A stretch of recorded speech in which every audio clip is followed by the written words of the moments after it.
안녕하세요. 반갑습니다. 지난 금토일은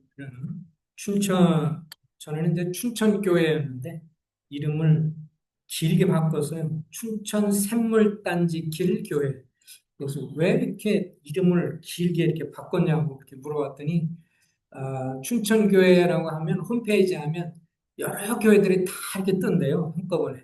너무 이렇게 겹치는 게 많아서 그래서 그 교회 그 예배당인 위치에 있는 그 길 이름이 뭐 샘물단지 길 그래서 어, 샘물단지 길 교회 금요일부터 금토일 3일 동안 초청받아서 재림에 관한 재림 진리에 관해서 좀 전해달라고 해서 이번에 주님의 오심과 하나님의 나라 하나님의 왕국에 관해서 송도 집회를 인도하고 왔습니다. 오늘 우리가 함께 기도해 주셔서 감사드리고요. 우리 고린도전서 3장을 좀 보겠습니다. 오늘은 고린도전서 3장 10절 말씀부터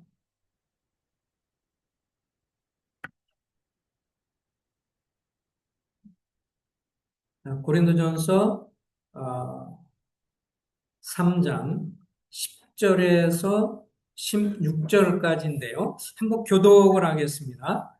고린도전서 3장 10절에서 16절입니다. 제가 먼저 읽습니다. 내게 주신 하나님의 은혜를 따라 내게 지혜로운 건축자와 같이 터를 닦아두매 다른 이가 그 위에 세우나 그러나 각각 어떻게 그 위에 세울까를 조심할지니라.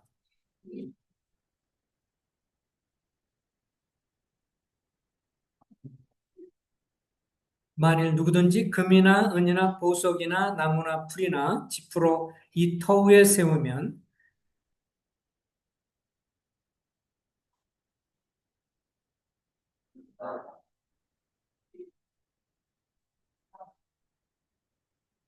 만일 누구든지 그 위에 세운 공적이 그대로 있으면 상을 받고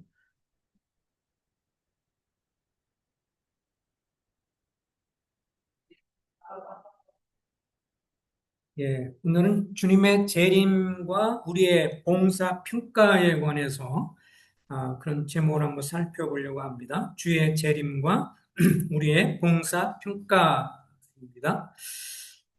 사실 성경에 보면 여기서 그 오늘 여기 말씀에 나오고 있는 것처럼 그 구절에 보면 우리는 하나님의 동역자들이요 너희는 하나님의 밭이요 하나님의 집이니라 이렇게 말씀을 해 주고 있는데 우리 모든 사람들은 뭐 교회 목회하는 일꾼들이나 혹은 성도들이나 모두가 하나님의 집 혹은 교회를 세우는 사람들인 것을 보게 되어지죠.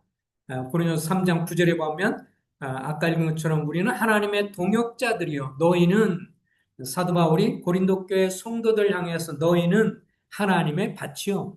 고린도 교회를 향해서 하나님의 밭이요. 그리고 하나님의 집이다. 이렇게 표현했어요. 예배서 2장 21절, 22절에는 그리스도 안에서 건물 전체가 서로 연결되어 주 안에서 함께 자라 거룩한 성전이 됩니다. 여러분도 성령 안에서 하나님이 거하실 처소, 성전이 되기 위해 그리스도 안에서 함께 세워져 가고 있습니다. 우리말 성경을 좀 읽으면 그렇게 좀 쉽게 풀어 썼습니다. 이 교회에 하나님의 집이라고도 표현되어 있고요. 뭐 교회에 대한 언급이 참 많이 있잖아요. 그러나 그 중에서 하나 이제 하나님의 집으로 표현이 되고 있어요. 그러면서 교회를 세우는 것에 관해서 이렇게 말씀을 해 주고 있습니다.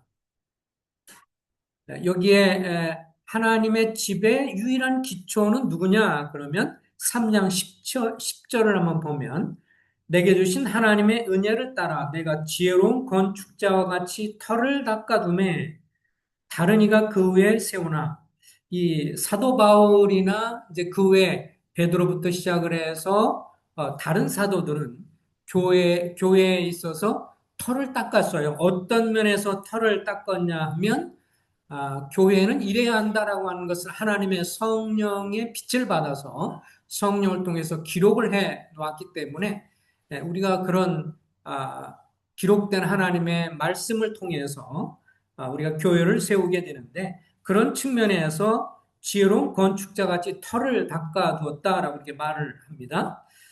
그렇지만 가장 근본적인 교회의 말씀을 통해서 교회는 이러한 모습을 갖춰야 된다라고 할 때는 사도들의 가르침이 있지만 그러나 우리 모든 사람들 특별히 교회라고 할 때는 이건 그냥 예배당이죠. 사실은 건물이죠. 성경에서 교회라고 할 때 그것은 사람이잖아요. 구원받은 한 사람 한 사람들을 불러냄을 받아서 사단으로부터 세상으로부터 이 악의 세력부터 불러냄을 받은 사람이 바로 에클레시아, 그래서 헬라어로 교회라고 말을 하니까 이 교회의 근거는 오늘 여기 말씀한 대로 뭐라고 나와 있어요? 여기에 나와 있는 것처럼 11절 이 닦아둔 구에 능히 다른 터를 닦아둘 자가 없으니 이 터는 곧 예수 그리스도라. 그러니까 한 사람이 구원받는 데 있어서 그리고 교회가 세워지는 데 있어서 가장 근본적인 토대가 되는 것은 바로 누구세요? 예수 그리스도인 것을 보게 되죠. 건물을 짓는다고 할 때도 건물을 그냥 짓지 않잖아요. 제일 먼저 하는 공사가 뭐예요? 기초공사를 하죠. 그래서 높은 빌딩이나 뭐 아파트나 이런 짐을 질 때도 보면 한동안 이렇게 계속 공사를 하지만 위로 안 올라가고 밑에 이렇게 기초 공사를 아주 튼튼하게 하게 되죠. 뭐 지하에 주차장이 있으면 지하 주차장대로 뭐 아니면 뭐 어찌됐든 밑에 기반 공사를 밑에 아주 튼튼하게 세워져야 위로 올라갈 수 있는데 우리의 구원의 근거 토대도 예수 그리스도이고 또 교회가 세워지는 데 있어서 토대도 오로지 예수 그리스도밖에 없는 것을 보게 되어집니다. 아, 그런데 이제 여기서 이렇게 사도 바울이 말을 해요. 이 교회가 세워지는 데 있어서 두 재질이 있다 이렇게 표현을 해주고 있습니다. 두 가지 재질이 있다. 13절에 보면 여기에 보면 12절입니다. 12절에 보면 만일 누구든지 금이나 은이나 보석이나 나무나 풀이나 짚으로 이 터위에 세우면 각 사람의 공적이 나타날 터인데 그날이 공적을 밝히리니 여기 그날이라고 하는 것은 그리스도께서 재림하고 우리의 삶을 평가하는 그리스도의 심판의 날이 되겠지요. 그날이 공적을 밝히리니라고 말을 해주고 있는데 이 공적이라고 하는 단어가 좀 한문인데 이 말이 좀 어려워요. 우리가 흔히 쓰지 않는데 이렇게 생각하면 됩니다. 공적을 쌓는다는 말 들어봤죠? 뭐 공적을 쌓는다라고 할 때 이 공이라는 단어가 이게 이제 한문으로 볼 때 원래 공적이 한문이니까 공공이에요. 공적공. 그러니까 이 공적공이라는 단어를 보면 장인이 노력을 하는 심력자 써서 장인이 힘을 쓴다라는 그런 의미에서의 공자예요. 그리고 적은 길쌈적 그래서 이제 여인들이 길쌈을 하는 것. 그러니까 남자들이 장인들은 열심히 일하고 과거 옛날에 보면 여인들은 주로 이렇게 길쌈을 해서 이렇게 삼배 옷이나 옷을 만들고 막 그럴 때 이제 일했던 것을 감안해서 공적이다라고 하는 것은 사전을 찾아보면 노력과 수고를 들여서 이루어낸 일의 결과를 공적이라는 표현을 씁니다.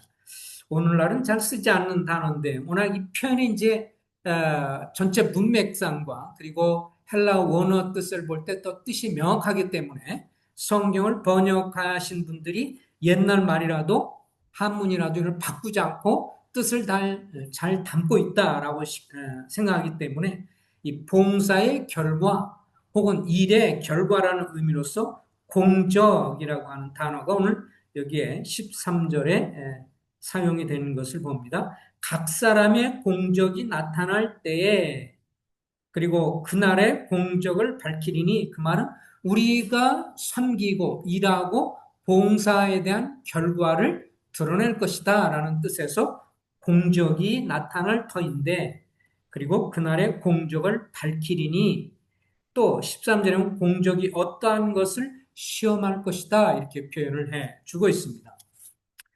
어쨌든 우리가 이 땅에 살아가면서 제일 중요한 것은 예수 그리스도를 통해서 진정으로 구원을 받았느냐, 예수 그리스도를 통해서 참으로 내 삶의 주인이 되신 주님을 믿고 있는가, 이것이 이제 가장 중요한 요소가 먼저 되죠.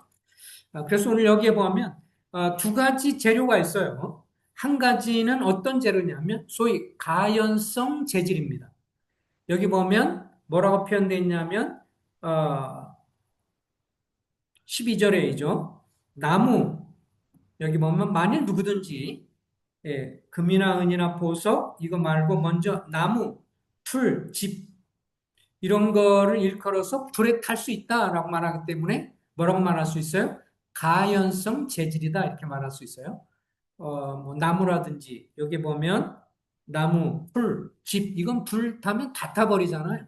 그래서 이건 가연성 재질이다 이렇게 말할 수 있고요.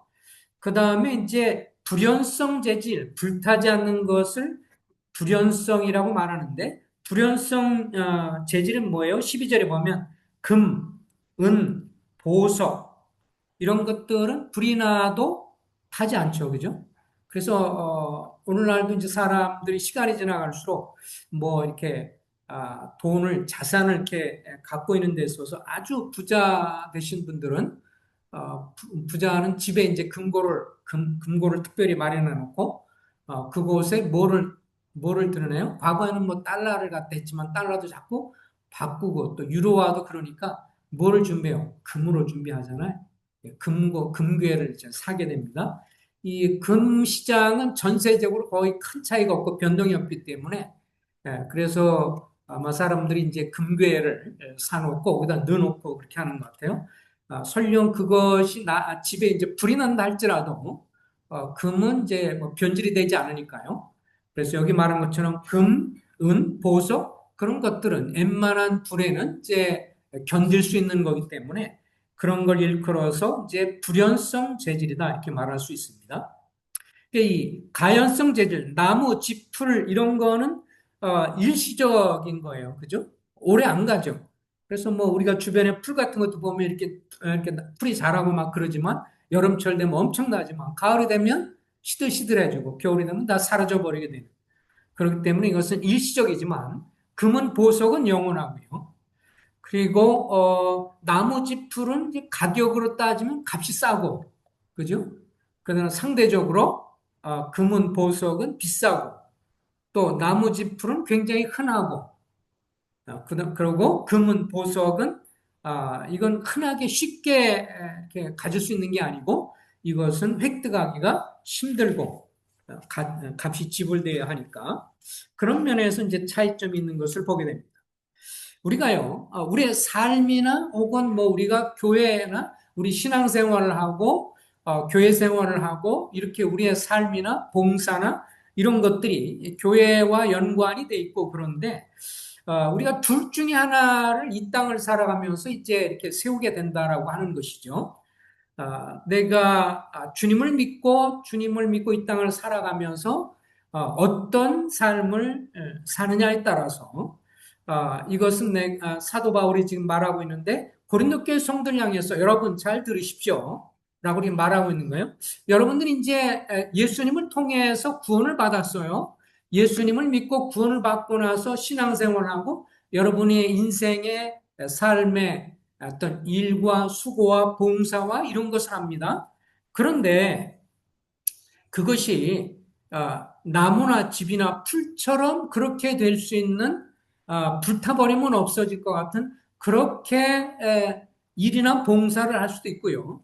또 한편으로 영원하고 비싸고 값어치 있고 그 가치가 영원히 지속된 그런 불연성 재질로 그렇게 섬기는 삶이 될 수 있습니다라고 이렇게 이야기를 하고 있어요. 둘을 다 이야기를 하고 있습니다. 근데 이제 여기에 이제 한 가지 사도 바울이 이렇게 말한 것 가운데 우리의 주목을 끌게 되면서 성경을 깊이 이렇게 읽고 묵상하며 생각해 볼 때 한 가지 이제 어려움은 뭐냐면 딱 한마디로 여기에 나무나 집이나 풀 같은 것으로 이렇게 섬기고 하는 것은 뭐냐? 라고 딱 한마디로 말해놓고 있지 않아요. 또 다른 말로 금과 같고 은과 같고 보석과 같은 것으로 섬긴다는 것은 그렇게 내 삶을 그렇게 하고 싶은데 그렇게 하는 것이 뭐냐? 딱 한마디로 말해라. 그러면 그것을 말하기가 어려워요. 왜냐하면 사도 바울이 자세하게 설명하지 않았어요. 그 대신에 무슨 표현을 썼냐면, 자, 10절을 다시 한번 읽어보겠습니다. 10절을 다 같이 한번 주목해서 한번 읽어보세요. 시작. 내게 주신 하나님의 은혜를 따라 내가 지혜로운 건축자와 같이 터를 닦아두매 다른 이가 그 위에 세우나 그러나 각각 어떻게 그 위에 세울까를 조심할지니라. 여기에 무슨 말을 하게 되냐면 무엇으로 너희가 집을 세울 것이냐? 무엇으로 너의 삶을 세우고 무엇으로 교회를 세울 것이냐? 라고 이렇게 딱 떨어지게 말을 하지 않고 어떻게 표현을 했냐면 그러나 각각 어떻게 자 10절 맨 밑에 보면 뭐라고 표현되어 있다고요? 그러나 각각 어떻게 그 위에 세울까를 조심하라. 자, 무엇으로 세울까를 조심하라 이렇게 말하지 않았어요. 뭐라고요? 어떻게 세울지를 조심하라.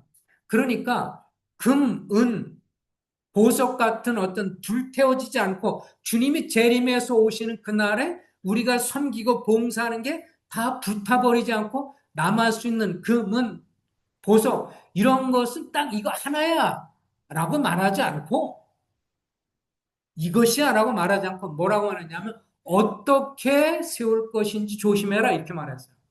어떻게라는 말은 뭐예요? 어떤 태도로 섬길 것이냐. 우리가 주님을 섬기는데 어떤 태도로 내가 이 세상을 살고 어떤 태도로 또 교회를 세우느냐. 이것은 교회 아까 얘기했지만 우리가 다 눈에 보이지 않는 영적 성전을 세우는 거예요. 예배소에 나와 있죠. 우리는 거룩한 주님의 지으실 성전을 세우는 자다.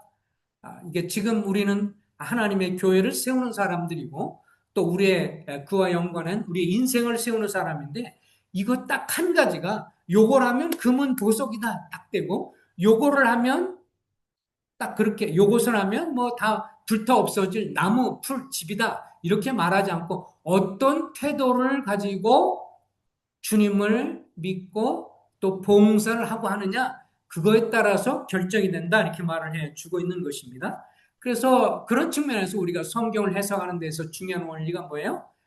이 문맥을 살펴야 된다라고 하는 것이죠. 성경 좌우에 나와 있는 것에 그래서 특별히 이 고린도전서를 보면 이 고린도 교회에 있어서 중요한 문제들을 이렇게 다루고 있는데 이 문맥을 보면서 특별히 1장과 4장이 이 요런 문제에 대한 해답을 찾을 수 있는 해결책이 될 수 있을 거라고 생각을 합니다. 왜냐하면 5장에 들어가서 5장 이후로는 이제 뭐 여러 도덕적인 문제에 대해서 그리고 결혼 문제에 대해서 뭐 등등 소송 사건에 대한 이런 것들이 나오기 때문에 1장부터 4장이 이런 우리가 어떻게 어떤 태도로 섬기느냐 그거에 따라서 결국은 우리가 주님이 오실 그날에 우리의 삶이 평가될 때 금과 은과 보석 같은 것이 된다라고 하는 것입니다. 첫 번째를 한번 살펴보겠습니다. 우리 2장 2절을 한번 보겠습니다.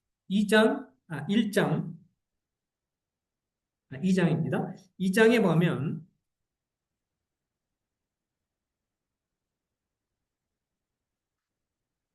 2장 2절에 보면 형제들아 내가 너희에게 나아가 하나님의 증거를 전할 때 말과 지혜로 아름다운 것을 하지 아니하고 2절 다 같이 읽겠습니다. 시작.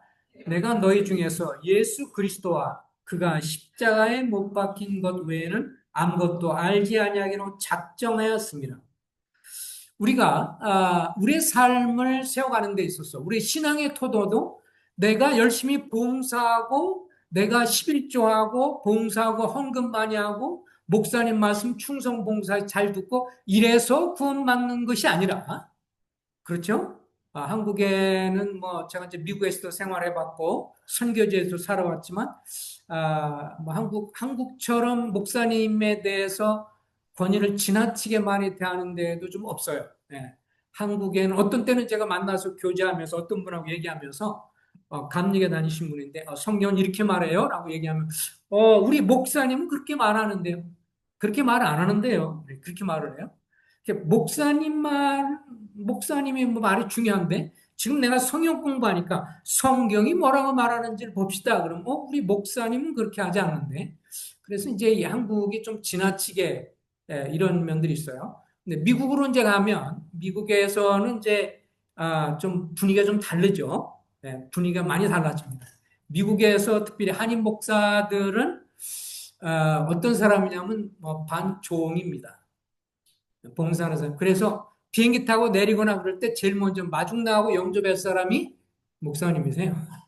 어서 오십시오라고 태워서 안내하고 아주 봉사를 많이 해 주어야 하는 것이 이제 미국이에요. 한국과는 분위기가 많이 다릅니다. 그래서 이제 이 뭐 유학하는 분 중에서 그런 농담들이 있어요. 미국에서 목회하려면 너무 봉사와 섬기는 일을 많이 해야 되니까 한국에서 하는 게 좋겠다. 한국에 와야 목사가 대접받는다. 뭐 이런 말이 있을 정도로 그렇게 돼서 뭐 하나님 섬기는 것을 곧 뭐요? 목사님 섬기는 것으로 이렇게까지 생각을 하고 뭐 그 목사님 말에 그냥 좌우되는 것에 지나치게 하는데 분명한 것은 우리가 로마 카톨릭에서 16세기에 종교 개혁을 해서 나오게 된 것은 그때 당시에 가장 중요한 핵심 이 원리가 뭐냐면 Back to the Bible이에요. 성경으로 돌아가자. 왜냐하면 로마 카톨릭이 지나치게 누구 중심이에요? 교황, 추기경, 성직자 이분들의 말을 따라야 된다는 걸 지나치게 많이 강조하면서 로마 카톨릭 천주교가 변질이 되었어요. 그래서 성경은 배우지도 않고 예배 드릴 때도 심지어는 어떤 것이 있었냐면 당시에는 어떤 현상이 있었냐면 예를 들면 미국, 영국 뭐 이런 데서도 예배 드리는 모든 소위 미사라고 하는 용어 자체가 다 뭐였냐면 라틴어였어요. 왜냐하면 교황청이 어디에 있어요? 이탈리아에 있잖아요. 이탈리아의 구두처럼 생긴 이탈리아의 맨 밑에 교황청이라는 데가 있어요. 그러니까 그러면서 그 교황청은요, 독립국가처럼 따로 있어요. 이탈리아의 소속이지만 전 세계를 대표하는 교황이 있는 곳이다. 그래서 교황청 그래서 따로 지배를 안 받고요. 이탈리아 지배와 따로 이렇게 모이게 됐어요. 그러니까 이제 그런 면에서 이 교황이나 추기경 이런 사람들에 대한 성직자는 지나친 이거를 하면서 변질이 되고 그래서 어떻게 하면 구원받느냐? 그래서 또 뭐 베드로 성당을 짓고 막 그럴 때 헌금을 떨어뜨릴 때 헌금 소리가 땡그랑 소리가 나 떨어지는 순간에 지옥에서 연옥으로 가고 나중에 더 많은 헌금하면 연옥에서 천국 간다고 하는 이런 잘못된 교리도 가르치는 것이 천주교니까 이 칼빈이나 루터도 원래 신부죠. 신부로서 일반적으로 유명한 이유로는 그가 예루살렘에 가서 그 예수님 골고다 십자가를 하면서 자기도 동일하게 무릎으로 걸어가면서 그렇게 예수님의 고난이 얼마나 힘들었을까? 주님이 우리를 위해서 무슨 일을 했는가를 믿는 게 아니고 주님이 나를 위해서 고난받는 게 얼마나 힘들고 그 땀과 피와 고통이 얼마나 힘들었을까를 자꾸 공감하려고 하고 자기도 느끼려고 하다가 많은 사람이 지금도 그렇게 해요. 공감하고 그래서 일부러 어떤 사람은요, 지금도 그 주님 십자가 돌아가실 그 시기쯤 되면 막 그 십자가를 지기도 하고요. 어떤 사람 직접 못을 받기도 합니다. 주님의 아픔이 얼마나 셀까 이것을 경험해 보려고. 이것은 정말 비성경적이에요. 주님의 십자가의 죽으심의 이유가 무엇을 위한 것인가를 알아야 되는데 오히려 그것을 동참해 보려고 하고 그 아픔이 뭔가 하는 것 이렇게 나가는 건 잘못된 적용이죠. 그래서 루터도 그때 그렇게 고향의 길을 가다가 주님이 깨닫게 하면서 어떤 말씀 주셨어요? 오직 의인은 뭐예요? 믿음으로 말미암아 살리라.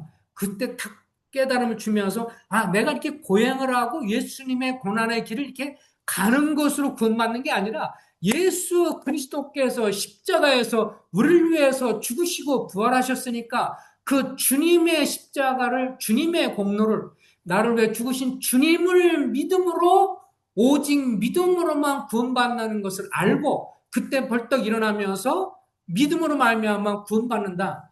라고는 사실 깨닫고 로마서를 이해하게 되었고, 그래서 95기 학문을 하면서 당시에 독일에 있는 큰 성당에다가 붙이면서 뭐요? 95 항목에 대해서 반박. 뭐 천주교에서 이렇게 말하는데 뭐 행위와 노력을 통해서 봉사를 통해서 구원받는다는 것도 잘못됐고, 또 교황에 대해서 지나치게 하나님 아들로 받들고 이런 것도 잘못됐고, 그러면서 로마 이 교회 천주교에 대한 반박문을 쓰면서 오직 예수 그리스도의 공로로, 예수 그리스도께서 우리를 위해서 십자가에서 고난받으시고, 내가 태어날 때부터 죄인으로 태어났기 때문에 결국 이 죄 때문에 영원한 지옥에 갈 수밖에 없는데, 나를 대신해서 죽으신 예수 그리스도, 나의 지난날의 죄, 현재도 지은 죄, 앞으로도 지을지 모르는 죄까지도 다 십자가에 지으면서 히브리서 말하는 것처럼 영원한 속죄를 이루기 위해서 십자가에 죽으신 그리스도, 그 예수 그리스도의 공로로 인해서 구원받는다고 하는 진리를 선포하기 시작하면서 종교 개혁을 이루게 되었고, 그래서 루터나 칼빈이나 찌빙글리나 이런 분들이 천주교에서 따로 나와서 따로 모이기 시작하는 것이, 그래서 천주교에서 대항한다고 해서 뭐예요? 프로테스탄트, 대항한다는 뜻이에요, 원래. 그래서 우리를 일컬어서 신교회를 프로테스탄트다. 두 교에 대한, 천주교에 대해서 대항하고 잘못된 여기에 대항해서 따로 모이는 사람들이다. 그래서 신교, 천주교가 천주교에서 나온 신교고, 오늘 우리가 뭐 여러 교단들이 장로교 할 것 없이 뭐 침례교, 우리 기독교 형제단 할 것 없이 이런 것들이 다 신교에 나온 거죠. 그렇기 때문에 우리가 분명한 것은 예수 그리스도의 십자가 외에는 우리의 죄를 용서할 분이 없으시고, 그래서 사도행전에 사도 베드로가 말한 것처럼 천하 인간의 구원을 얻을 만한 다른 이름을 우리에게 주신 일이 없기 때문에, 예수님의 십자가 공로 외에 내가 뭔가를 좀 보태서 내가 열심을 내고 봉사를 하고 목사님 말씀에 충성 봉사하고 뭔가를 내가 열심히 해야 구원받는다라고 하는 가르침은 비성경적이다. 오로지 예수 그리스도의 공로를 통해서만이 구원받을 수 있다. 오늘 여기 말씀이 그렇게 강조를 해 주고 있는 것입니다. 그래서 오늘 여기 10절에 말하죠. 그러나 각각 그 위에 어떻게 세울까를 조심할지니라. 이 닦아둔 고에 능히 다른 터를 닦아줄 것이 없으니 이 터는 곧 예수 그리스도니라. 그래서 예수 그리스도만이 우리 구원의 근거이시고 우리의 구원의 완성자이시고, 예수 그리스도의 십자가의 공로 때문에 우리가 구원받고, 그 외에 다른 어떤 것에 의해서도 구원받을 수 있는 다른 길이 없고, 우리가 뭔가를 보태거나 예수님 십자가 공로의 고난에 우리가 보태거나 빼거나 그런 것으로 될 수 있는 것이 아니라 오직 그리스도만이 우리의 구원의 근거임을 말하고 있습니다. 그래서 사도 바울이 여기서 뭐라고 말하고 있어요? 지금 오늘 이 장에서도 계속 얘기하고 있는 것처럼 너희 중에 예수 그리스도와 그와 십자가 못 박힌 것 외에는 아무것도 알지 아니기로 작정하였으니. 그래서 우리가 주님 오실 그날에, 또 우리가 교회를 세워가는 데 있어서, 우리 인생이나 교회나 세우는 데 있어서 우리가 어떤 자세로 세울 때 주님이 금과 은과 보석처럼 여겨주겠어요? 십자가에 못 박으시고 죽으시고 부활하신 그리스도를 믿고 그리스도를 전하는 교회. 이 교회는 주님 오실 그날까지 우리의 삶이 올바른 평가를 받게 되고, 이런 신앙을 갖고 그것을 믿고 전파하면 그것은 뭐예요? 금과 은과 보석처럼 우리가 주님 앞에 값지고, 주님 오실 그날에 재림에 오셨어도 변질되지 않고 주님이 공적으로 심판하시고 하나님의 불로 시험하신다 할지라도 불타지 않는 재료인 것을 보게 됩니다. 오늘 그래서 사도 바울이 그런 측면에서 강조를 해주고 있습니다. 십자가에 못 박으신 그리스도 외에 그 어떤 것으로도 우리의 이 구원과 연관돼서 가능하게 해주는 건 아무도 없다. 1장 30절을 보겠습니다. 1장 30절에 보면 다 같이 한번 읽어보겠습니다. 시작. 너희는 하나님으로부터 나서 그리스도 예수 안에 있고 예수는 하나님으로부터 나와서 우리에게 지혜와 의로움과 거룩함과 구원함이 되셨으니 그렇게 기록된 바 자랑하는 자는 주 안에서 자랑을 함과 같게 하려 함이라. 자, 사도 바울은 그렇게 말합니다. 너희는 하나님으로부터 나와서 그리스도 예수 안에 있고 예수 그리스도는 하나님으로부터 나와서 우리에게 이제 어떤 분이 되세요? 주님이야말로 우리에게 영원한 길이 되고 길이요 진리요 생명이 되신 참되신 지혜가 되시고요. 예수 그리스도를 믿음으로만이 우리가 우리 죄에서 해방되고 우리가 하나님 앞에 죄인이었는데 예수 그리스도의 공로로 말미암아서 우리가 뭐가 됐다고요? 의로운 자가 되는 것이죠. 어떤 분은 그래요? 예수 그리스도를 믿음으로 하나님의 자녀가 된다. 야, 교만한 거 아니냐? 그리스도를 믿음으로 구원받았다는 거, 하나님의 자녀가 되고, 그리고 천국 가는 구원의 확신이 있다는 거, 그걸 어떻게 하느냐, 교만하게. 말이 안 되는 거죠. 그렇다면 주님의 십자가의 공로가 무의미해지는 거예요.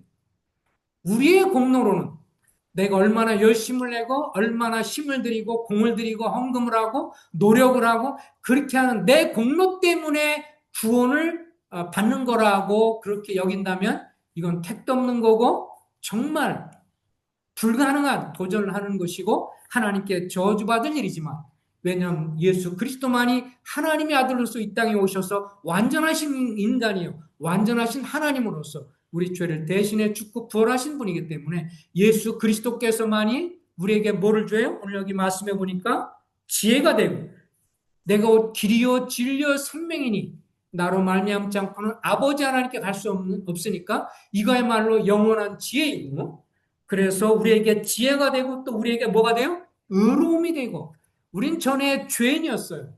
그래서 그 유명한 아이작 왓츠라는 사람이 그렇게 했죠. 아, 나 같은 뭐래요? 나 같은 죄인 살리신 주 은혜 고마워. 그 아이작 왓츠라는 사람이 원래 좀 별로 질이 안 좋은 사람이었습니다. 예. 그 찬송가를 지은 사람이 그 아프리카에 가서 영국 사람인데 아프리카에서 그 흑인들을 잡아가지고 불태워가지고 노예선을 운영하던 사람이거든요. 그러니까 얼마나 인륜적으로도 얼마나 안 좋은 사람이에요. 그러니까 사람들 거기서 막 흑인들 그냥 아프리카 사람들 잡아가지고 와서 결국 영국으로 돌아 사람들한테 이거 한 사람 앞에 다 걸어놓고 권장해 보면 돈 많이 받고 약해 보이는 작은 애들이나 뭐 이런 사람은 돈을 적게 받고 그래서 인신매매하던 일에 관여했던 사람들이기 때문에 이렇게 일을 하다가 어느 날 그리스도의 복음을 듣고 나 같은 죄인 이건 구원받을 수 없는데 나 같은 죄인 살리신 그 은혜 고맙다고 그러면서 내가 전에는 잃어버렸다가 지금은 살아났다. 전에는 내가 잃어버렸다가 지금은 찾았다. 그러면서 그 찬송가를 지게 된 사람도 여기 말한 것처럼 전에는 죄인이었고 전에는 타락한 죄인이요 주님 앞에 흉악한 죄인이었지만 그리스도를 믿음으로 그리스도의 공로가 나에게 전가되고 내가 예수 그리스도를 정말 믿고 받아들일 때 내가 죄인임을 깨닫고 정말 그 주님의 은혜를 공로를 받아들이면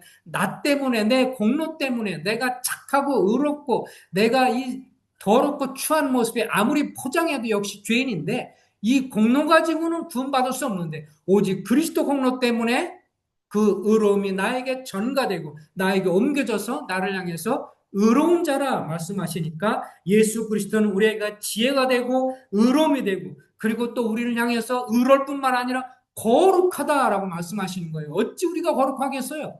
태어날 때부터 죄인이고 죄 가운데 살다가 영원한 지옥에 갈 수밖에 없는 존재였는데 우리를 대신해 죽으신 그리스도 공로 때문에 우리를 향해서 거룩하다라고 말씀하시니 놀라운 주님의 은혜요. 그 그리스도가 우리의 거룩함이 되고 그래서 우리에게 구원함이 되셨다라고 간증을 하고 있지 않습니까? 그렇기 때문에 우리가 이 그리스도를 증거할 때 우리의 증거하고 그 주님을 나누고 그리스도를 나누고 전하는 일에 함께 힘쓴다면 그게 뭐예요? 주님이 우리의 삶과 교회를 향해서 뭐라고 말해요? 그건 불연성이다. 금과 은과 보석처럼 주님 오실 그날에도 변함이 없이 있으면서 주님으로부터 상이 있으리라 라고 말씀을 해주고 있습니다. 두 번째입니다. 두 번째는요, 우리가 주님을 섬기는 데 있어서, 아, 이 고린도 교회에 이제 문제가 있어요. 그 고린도 교회에서 가장 큰 문제가 1장 10절에 나옵니다.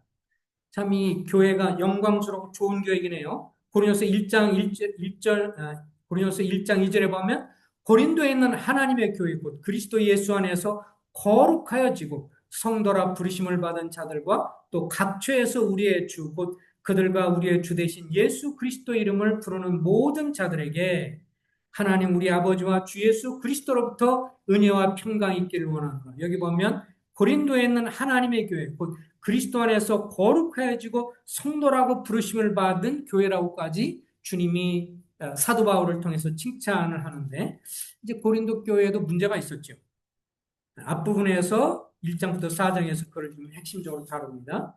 이 교회가 갖고 있는 약점을 보면서 사도 바울이 가르치기 위해서 지금 말을 하는 거예요. 1장 10절을 보겠습니다. 1장 10절 다 같이 한번 읽어볼까요? 시작. 형제들아 내가 우리 주 예수 그리스도의 이름으로 너희를 권하노니 모두와 같은 말을 하고 너희 가운데 분쟁이 없이 같은 마음과 같은 뜻으로 온전히 합하라. 그러면서 내 형제들아 근로의 지편으로 너희에게 대한 말이 내게 들리니 곧 너희 가운데 분쟁이 있다는 것이라. 이제 사도 바울에게 이 근로의 형제가 이제 여행을 하면서 사도 바울을 만나게 됐고, 그래서 사도 바울한테 이제 고린도교의 상황을 설명을 해 줬습니다. 그랬더니, 아이고, 사도 바울님 참 걱정이 됩니다. 우리 교회에 에, 가서 저희 교회를 개척해서 지금 우리 고린도 교회가 있는데 우리 고린도 교회에 좀 어려움이 있습니다. 무슨 문제가 있느냐라고 했더니 아이고 교회 안에서 분쟁이 있습니다. 그렇게 말하는 무슨 분쟁이냐 12절에 이렇게 말해주는 내가 이것을 말하거니와 너희가 각각 이르되 나는 바울에게 나는 아볼로에게 나는 게바에게 나는 그리스도에게 속한 자라 한다는 것이니 와, 한 교회에서 분파가 몇 분파를 나눴어요? 네 개나 돼요. 근데 또 이 분파가 또 뭐 이렇게 무시할 분파가 아니에요. 자, 첫 번째 분파가 뭐예요? 바울. 사도 바울을 통해서 교회가 개척이 됐어요. 그러니까 나는 바울이다. 바울, 사도 바울을 추종하는 사도 바울의 가르침을 따른 사람이다. 그래서 바울파가 있고요. 그 다음에 이제 이 아볼로는 사도 바울이 사도행전에 보면 이제 이 2차 세계 그 전도 여행에서, 세계 선교 여행에서 이제 연결돼서 했던 사람인데 이 사람은 이 이스라엘 사람이고 구약 성경을 굉장히 많이 잘 아는 사람이에요. 그래서 어떤 사람은 히브리서 저자가 아마도 아볼로가 아니겠느냐라고 말하는 분도 있을 정도 아볼로는 구약 성경을 잘 알고 그리고 굉장히 달변가고 이 말씀을 잘 가르치는 교사였던 것 같습니다. 그래서 이제 바울파가 있었고요. 그 다음에 아볼로파가 있었어요. 그 다음에는 게바, 누구예요? 베드로죠? 베드로파가 있었어요. 그래서 베드로가 나는 가르침을 더 따르고 베드로를 더 신뢰한다. 베드로가 더 그래도 인간적이지 않느냐, 사람이. 바울은 너무 좀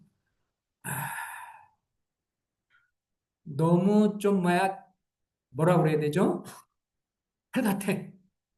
바울은 너무 똑부러지게 너무 칼 같고, 근데 인간적인 우리 어부 출신인 베드로가 그래도 나이도 있고 연장자이시고 바울이 베드로가 맞지 않느냐 그랬더니 나는 바울도 아니고 아볼로도 아니고 게바도 아니고 나는 그리스도파다. 근데 서로 이렇게 해서 서로 네 개의 파가 나눠지면서 이렇게 돼 있어요. 사실 그리스도가 교회의 중심이니까 그리스도를 중심으로 해서 사도 바울의 가르침도 받는 게 마땅해요. 그죠? 베드로가 와서 가르쳤다면 베드로도 교훈도 받아들이는 게 맞는 거고 그 다음에 누구예요? 아볼로도 그러면 아볼로도 받아들이는 게 맞는 거죠. 그죠? 이건 다 이분들은 그래서 사도 바울이 우리가 지금 말한 것처럼 3장 앞부분에 보면 이런 말을 했어요. 3장에서도 동일하게 또 이 문제를 얘기를 합니다. 형제들아, 자 보겠습니다. 형제들아, 내가 신령한 자들을 대함과 같이 너에게 말할 수 없어서 육신에 속한 자고 그리스도 안에서 어린아이들 대함과 같이 하노라. 내가 너희를 젖이나 먹이고 밥으로 아니하였느니 이는 너희가 감당하지 못하였으므니와 지금도 못하리라. 자, 3절부터 한번 보겠습니다. 3절부터 다 같이 한번 어, 6, 7절, 8절까지 한번 교독할까요? 제가 읽고 여러분이 한 절 있습니다. 시작. 너희는 아직도 육신에 속한 자로다. 너희 가운데 시기와 분쟁이 있으니 어찌 육신에 속하여 사람을 따라함이 아니리요.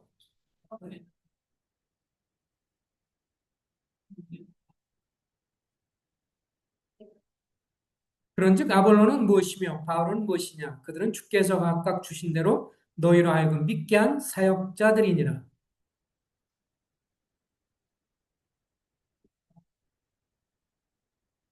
그런즉 심는 이나 물 주는 이는 아무것도 아니로되 오직 자라게 하신 이는 하나님 뿐이니라.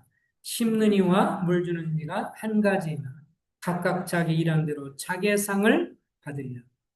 예, 우리가 오늘 이 말씀을 통해서 이제 시기와 분쟁이 고린도 교회에 있었던 이유가 뭐 때문에 그랬어요? 사람에 대한 평가 때문에 그랬습니다.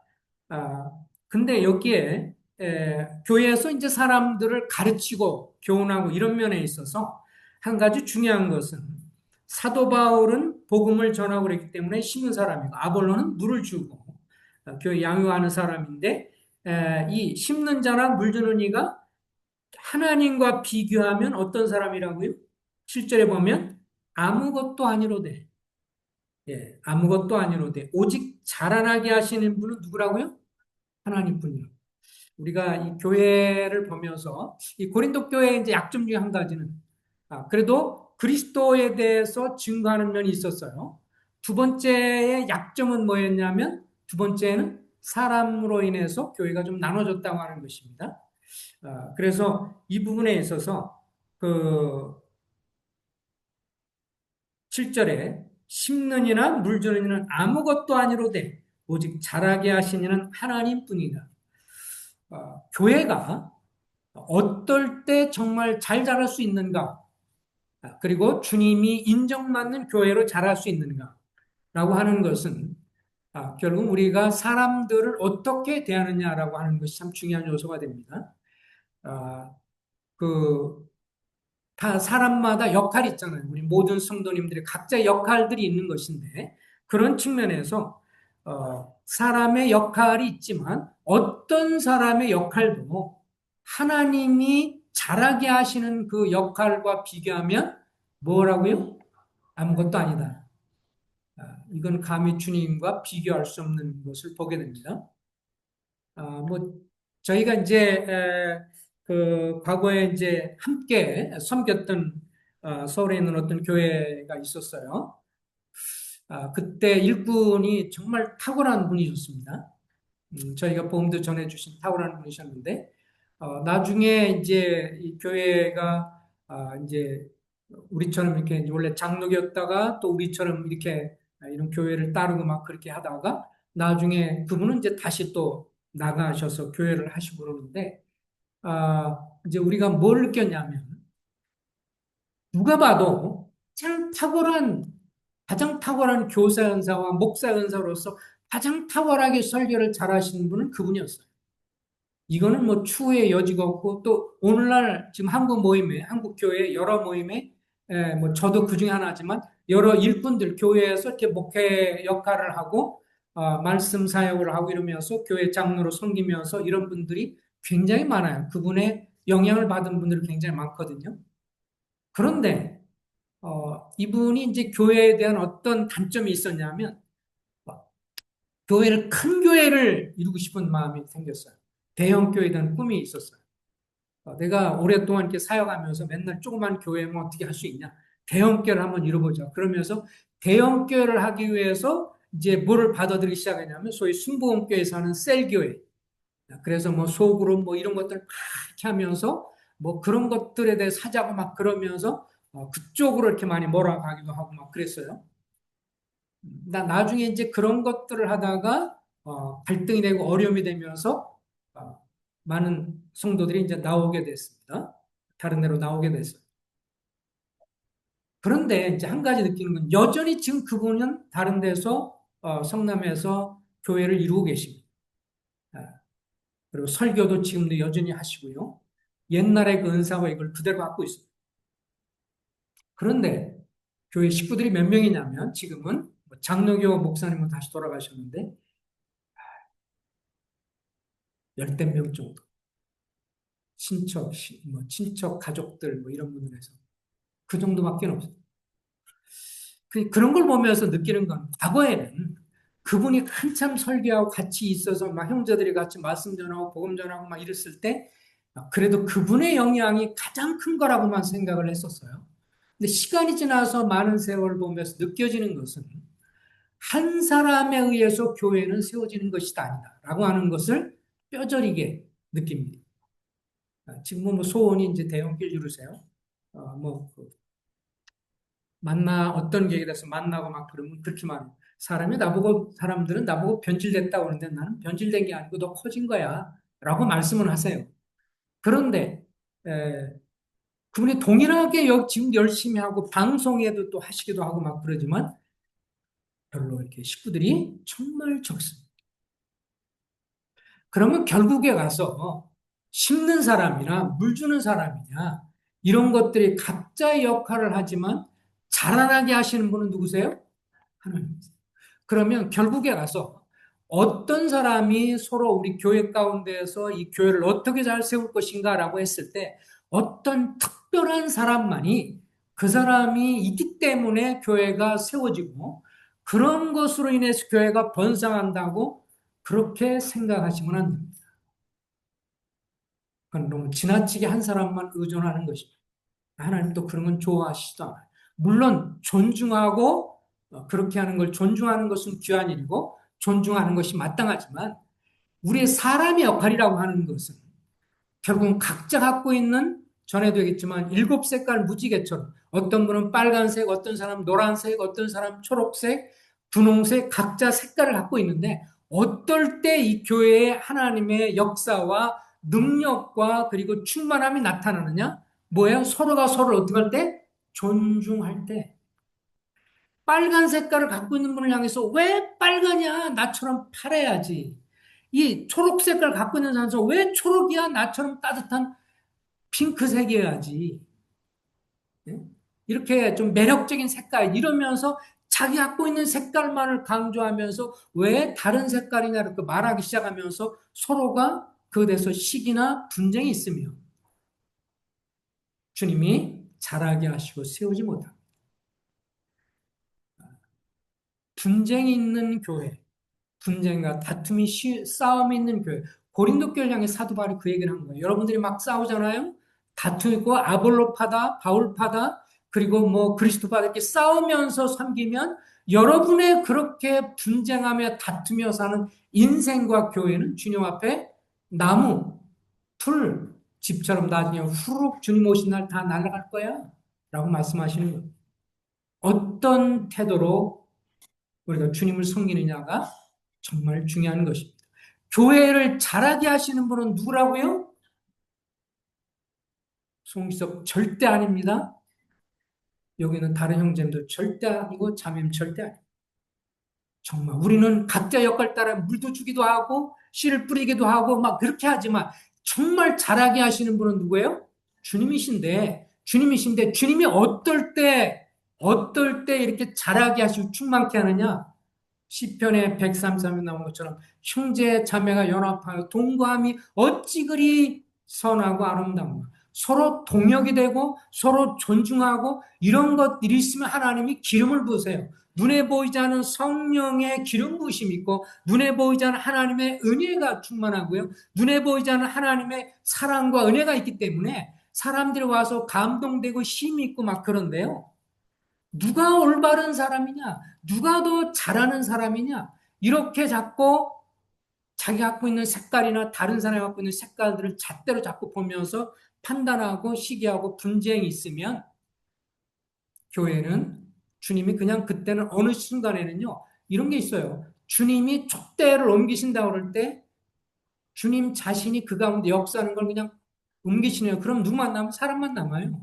사람끼리 여기서 장구치고 북치고 아무리 열심히 해도 변화가 없고요. 영혼이 구원도 안 받고요. 그리고 그 가운데 하나님의 성의 역사를 통해서 야, 주님이 하셨다, 주님이 일하신다 이런 감동도 없고요. 그래서 교회에서는 뭐를 신경 써야 되느냐고요?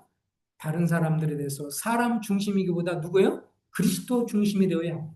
하나가 더 그래서 세 번째로 중요한 것, 주님 오실 그날에 중심이 된 것은 자, 우리 4장 2절을 보겠습니다. 요거 말씀 교제하고 말씀 마치도록 하겠습니다. 4장 2절입니다. 사람이 마땅히 우리를 그리스도의 일꾼이요 하나님의 비밀을 맡은 자로 여길지어다. 2절 다 같이 읽겠습니다. 시작. 그리고 맡은 자들의 구할 것은 충성이니라. 세 번째로 중요한 것은 뭐냐면 주님 중심의 충성스러운 봉사의 결과가 장차 상을 받습니다. 첫 번째, 그리스도 십자가 못 박힌 그리스도를 증거하고 전하는 교회가 주님 오실 그날에 상급이 있고요. 두 번째로 다툼과 분열이 아니라 서로 연합과 존중 있는 곳에 나중에 그렇게 섬기며 세워지는 교회가 나중에 주님 오실 그날에 상급이 있고 불타지 않는 나무와 풀과 짚이 아니라 뭐예요? 보석 그리고 금과 은이 됩니다. 세 번째로 뭐냐면 주님 중심의 충성스러운 봉사의 결과가 장차 사람에게 상을 받게 합니다. 자, 여기 보십시오. 사도 바울이 이제 무슨 말을 하냐면 그런 얘기하면서 내가 복음을 전하고 말씀을 전하면서 다른 사람이 나를 향해서 어떻게 말한 걸 봐라. 4장 3절 한번 보겠습니다. 4장 3절 너에게나 다른 사람에게나 판단받는 것이 내게는 매우 뭐라고요? 작은 일이라 나도 나를 판단하지 않니. 여기서 판단한다는 것은요 뭐냐면 재판하는 거예요. 형제님은 자매님은 아이고 안 됐네. 뭐 형제님 자매님이라서 막 비판하고 재판하는 거예요. 자, 그러면 우리는 대부분 어때요? 교회가 뭐 비전교회만 있어? 내가 뭐 다른 데 가지. 자기에 대해서 누가 이제 뭐 안 좋다고 꿍시렁거리면 내가 뭐 여기 비전만 있어? 3전도 있고 4전도 있겠지. 평택 4전교회, 평택 5전교회 찾아가지. 뭐 이렇게 이제 이렇게 생각할 수 있잖아요. 근데 다른 사람이 나에게 대해서 판단하는 것에 대해서 주님 중심으로 섬기는 사람은 어떤 사람이냐면 내가 동기만 주님 앞에서 올바른 동기로 주님을 사랑하는 마음으로 나를 사랑하는 사랑에 대해서 보답하는 마음으로 섬기면 누가 나에 대해서 이러쿵저러쿵 나에 대해서 말한다 할지라도 그거를 큰 거로 여긴다고요? 아니면 작은 거로 여긴다고요?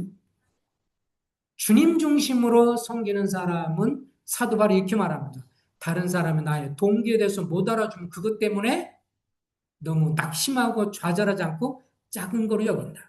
자, 그러면 4절에 뭐라고 그래요? 내가 자책할 아무것도 깨닫지 못하나 이로 말미암아 의롭다함을 얻지 못하나 다만 나를 심판하실 이는 누구라고요? 주시다. 자, 5절 다 같이 읽겠습니다. 시작. 그러므로 때를 이리 전, 곧 주께서 오시기까지 아무것도 판단하지 말라.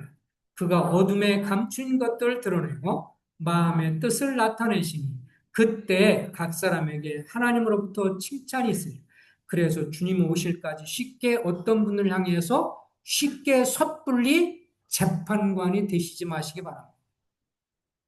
그래서 저는요, 가급적이면 제가 선교지가 있을 때도요. 선교지가 있을 때도 그랬어요. 주님의 선교지 가는데 민수기서 이런 걸 보는데 이스라엘 민족과 연관된 이스라엘 자손과 연관된 사람과 싸우지 말래 주님이. 그걸 돌아서 가라 그러고 아주 그 아말렉 같은 하나님을 대적한 사람들과는 싸우는데 안 그러면 우회하고 가나안 땅에 들어가요. 그걸 보면서 적어도 주님의 이름을 부르고 주님의 이름을 부르는 사람이라면 그들과 싸우지 말아라. 선교지에 있으면서 그래서 장로교, 침례교 여러분의 다른 출신들의 선교사와 저는 싸우지 않으려고 했습니다. 그게 주님의 합당한 자세라고 생각합니다. 주님에 대해서 얘기하고 주님에 대한 복음도 얘기하는데 이것을 반대하고 거부하면 저분은 안 믿으니까 이제 상관하지 않는 거지만 적어도 그것을 같이 얘기한다면 나와 좀 다르다고 교단이 다르다고 해서 쉽게 판단하고 심판하는 건 주님이 기뻐하는 게 아니에요. 그래서 그런 면들에 대해서 쉽게 어떤 사람을 향해서 평가하고 저 사람은 저기 출신이야. 이 사람은 여기 출신이지. 저 사람은 저기 출신이야. 이렇게 말하는 것은 아름다운 자세가 아니죠. 이번에 춘천 샘물단지 교회 길교회 이름이 어려워 그죠?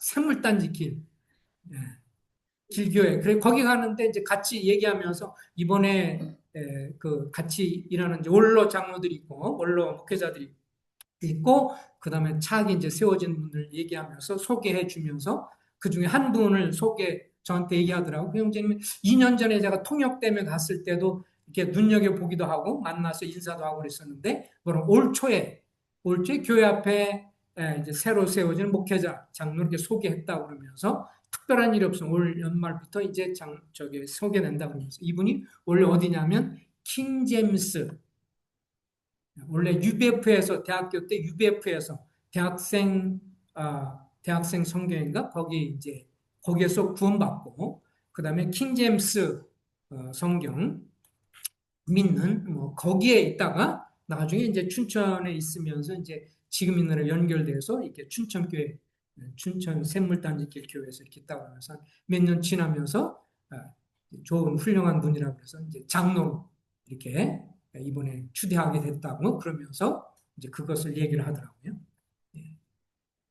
우리가 어떤 사람을 향해서 아무것도 쉽게 판단하지 말라. 그가 어둠에 감추인 것들 드러내고 시간이 지나면 들춰지기 때문에 마음의 뜻을 나타내시니 그때 각 사람에게 하나님으로부터 칭찬이 있으리라. 그래서 주님 중심의 충성스러운 봉사. 다른 사람에 대해서 섣불리 형제 자매를 향해서 섣불리 정죄하고 단죄하고 그런 일은 우리가 하지 말아야 합니다. 주님 정말 싫어하는 행동이에요.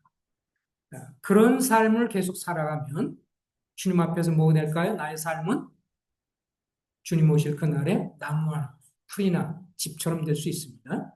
우리가 다른 성도를 향해서 그 구원받은 성도라면 존중하고 주님의 입장으로 바라보는 자세가 필요한 것을 보게 되어집니다. 그렇게 됐을 때 그날에 그리스도께 재림 오시는 그날에 우리 공적이 불타면 손해를 받는다. 오늘 여기 말씀에 오면 손해를 받으리니 그러나 자신은 구원을 받되 불 가운데 받은 것 같으니라. 그러니까 이것은 주님이 오실 그날에 우리가 판단하는 것은요. 우리의 심판 때문에 그런 건 아니고요. 죄를 심판하는 건 아니고 우리의 봉사에 대한 결과를 판단하기 때문에 구원이 취소가 되진 않죠. 불 가운데 구원은 받습니다. 그렇지만 주님으로부터 상급은 없을 것이다 라고 말을 했어요. 우리가 주님 오실 그날에 우리의 삶이 또 우리 교회가 불타버려서 주님 앞에 구원은 취소되지 않지만 주님으로부터 받는 상급을 잃어버리는 불행한 일이 없도록 우리가 그리스도를 전하고 십자가 못 박힌 그리스도를 전하고 또 더 나아가서 우리가 서로 사랑으로 연합하고 그리고 주님 중심으로 충성스러운 봉사를 계속해 나갈 때 주님도 상급을 받을 것을 믿습니다. 기도하겠습니다. 자비하신 주님을 감사합니다. 주님 오실 그날에 모든 것이 다 드러날 것임을 생각할 때 우리가 참으로 조심스럽고 쉽게 판단하거나 쉽게 정죄하거나 할 수 없는 것을 고백을 드립니다. 또 교회를 세우는데 우리의 사람들의 역할이 있지만 그것은 어디까지나 주님의 은혜와 자비와 하나님이 부으시는 은혜가 있기 때문에 자비가 있기 때문에 가능한 것이지 하나님의 은혜가 없이는 자비가 없이는 주님 우리의 어떤 노력과 수고도 그것이 큰 것이 아님을 고백을 드립니다. 우리가 서로서로 존중하고 사랑하고 연합함으로 인해서 우리의 출신 성분을 서로 따지지 아니하고 서로서로 존중하면서 세워가면서 그러므로 인해서 주님이 자라게 하시는 나의 삶이 그리고 교회가 자라는 그러므로 주님 오실 그날에 복되게 영원히 기억되는 그런 삶이 되기를 소원할 때 예수 그리스도 이름으로 감사하며 기도했습니다. 아멘.